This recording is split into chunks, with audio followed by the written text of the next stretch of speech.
Assalamualaikum warahmatullahi wabarakatuh. Halo teman-teman, jadi pertemuan pertama kita ini kita di chapter 1 membahas tentang akuisisi dan investasi pada entitas lain. Nah, akuisisi ini itu sebuah penggabungan usaha gitu. Jadi suatu perusahaan menggabungkan usahanya dengan berinvestasi. Nah, di sini untuk penggabungan usaha itu kan mereka meluaskan usahanya atau yang disebut ekspansi. Nah, ada dua cara nih. Yang pertama melalui internal, yang kedua melalui eksternal. Untuk yang internal ini dia tidak melibatkan organisasi di luar perusahaannya sendiri. Contohnya itu dia membuat anak perusahaan, jadi perusahaannya sendiri ini akan membuat anak perusahaannya. Terus juga ada entity special purpose atau perusahaan dengan tujuan yang spesial. Jadi dia membuat perusahaan itu untuk mencapai tujuan yang udah mereka tentukan. Nah, tapi tujuannya ini ya untuk perusahaannya sendiri gitu. Nah, dalam ekspansi internal ini, perusahaan induk ini akan mentransfer asetnya ke perusahaan anaknya, dan sebagai penggantinya, perusahaan induk ini punya kepemilikan modal di perusahaan anaknya yang dia buat. Terus jenis yang kedua ini eksternal. Kalau eksternal ini melibatkan organisasi di luar perusahaannya. Nah, kombinasi ini tuh muncul saat akuirer.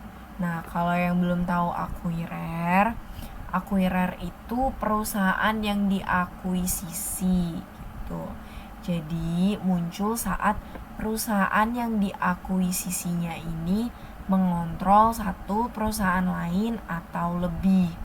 Nah, kontrol ini dapat dilakukan dengan melalui pembayaran kas, terus dia juga bisa transfer aset dan transfer stok atau saham.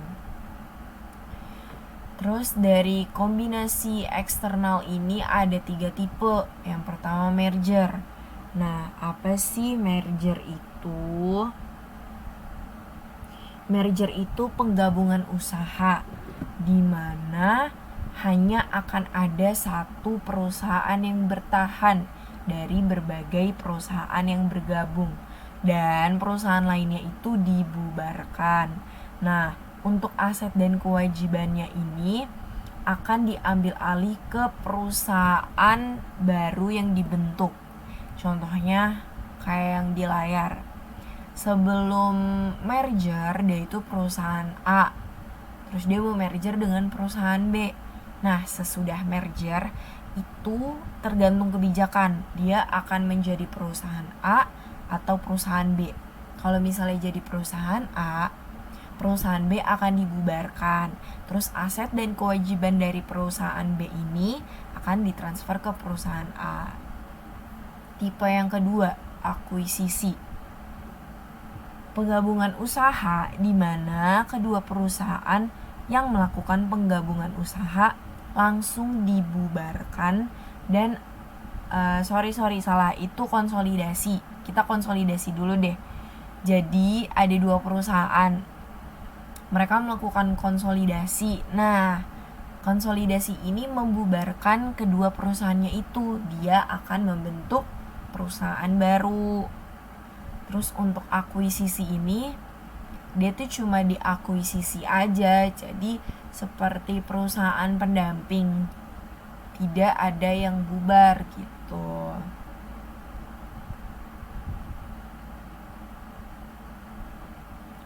Selanjutnya untuk struktur organisasi dan pelaporan keuangan ini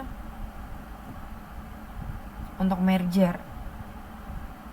Struktur organisasinya, jadi si aset dan kewajiban perusahaan yang diakuisisi digabungkan dengan aset dan liabilities perusahaan yang mengakuisisi.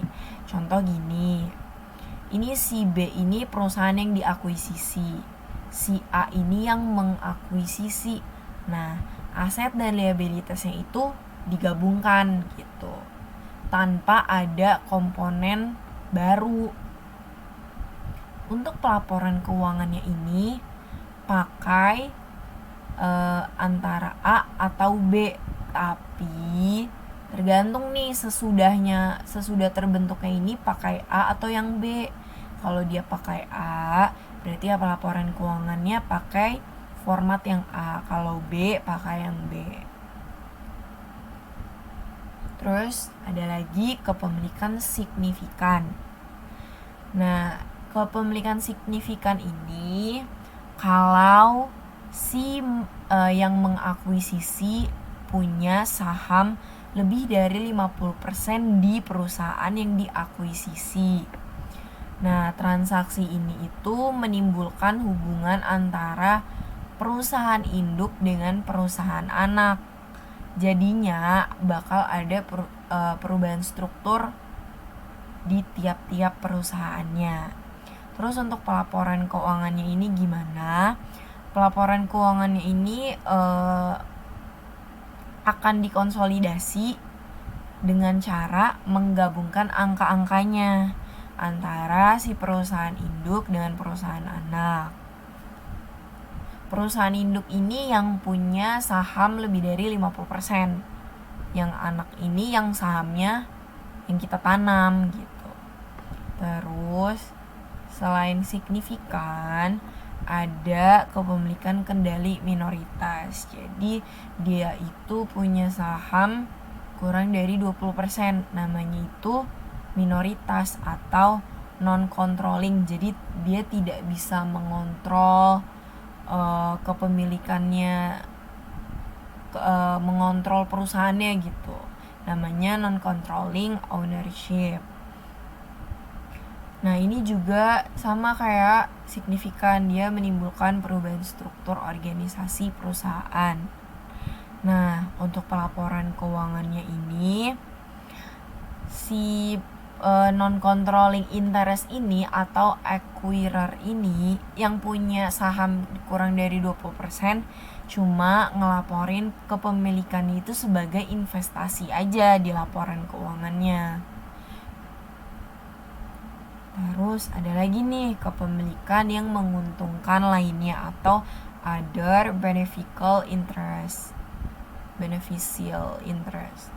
Perusahaannya ini tuh dapat memiliki kepemilikan di perusahaan lain tanpa ada kepemilikan langsung. Jadi kayak perantara nih contohnya. Perusahaan A punya 80% perusahaan B. Perusahaan B punya 70% perusahaan C. Berarti kan secara tidak langsung itu A itu akan mempengaruhi si C melalui B kayak gitu. Nah, untuk pelaporan keuangannya, perusahaan si induk itu akan mengkonsolidasikan laporan keuangannya dengan perusahaan anak, di mana pengaruh dari kepemilikan tidak langsung itu akan ikut diperhitungkan. Untuk metode akuisisi, kalau acquirer mengakuisisi acquiree, jangan bingung ya. Pokoknya kalau ada ER-nya berarti si pelaku yang mengakuisisi. Kalau acquiree berarti perusahaan yang diakuisisi. Kalau acquirer mengakuisisi acquiree, maka aktiva dan kewajiban atau hutang dicatat dalam nilai wajar saat tanggal akuisisi atau namanya itu acquisition date fair value. Kalau dia akuisisinya kurang dari 100%, kepemilikan minoritas juga diukurnya di nilai wajar pada tanggal akuisisi juga. Nah, di bedanya itu kalau di akuisisi itu kita ada goodwill. Goodwill tuh apa sih? Simpelnya gini. Misalnya nilai perusahaannya itu $500. Terus kita beli perusahaannya itu 540. Nah, goodwillnya itu selisihnya. Goodwill itu 40.000. $40 maksudnya. Iya, $40. Jadi bisa diartikan goodwill itu semacam nilai yang menurut kita itu si perusahaan ini punya lebih gitu, makanya kita bayar lebih tinggi, dan itu namanya goodwill. Nah, secara konseptual, goodwill ini faktor tidak berwujud yang memungkinkan perusahaan memperoleh profit di atas rata-rata. Kayak yang tadi aku bilang, kita tuh ngelihatnya perusahaan ini tuh nilainya tuh sebenarnya lebih gitu.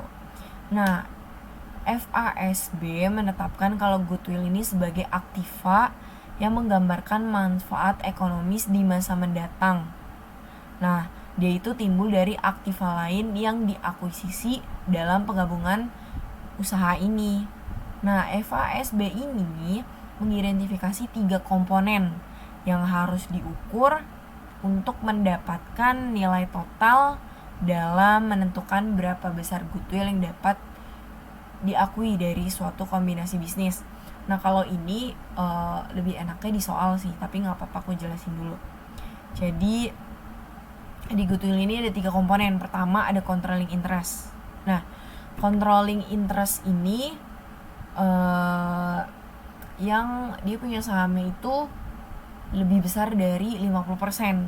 Terus yang kedua, dia ada previously held interest.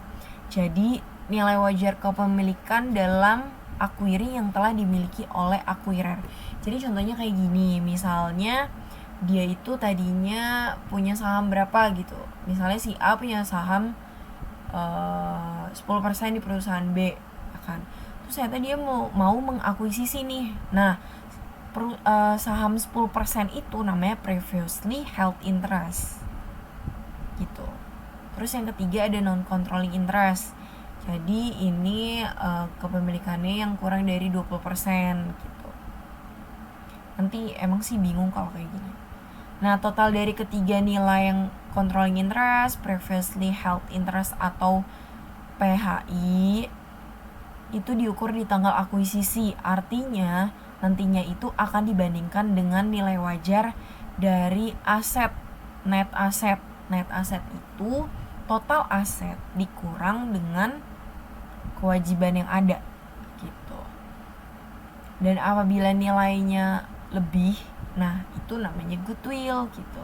Jadi nanti ada nilai wajar yang kita kasih ke dia atau nilai yang kita bayar ke dia itu dibandingkan dengan nilai buku dari si perusahaannya itu. Nah, selisihnya itu namanya goodwill.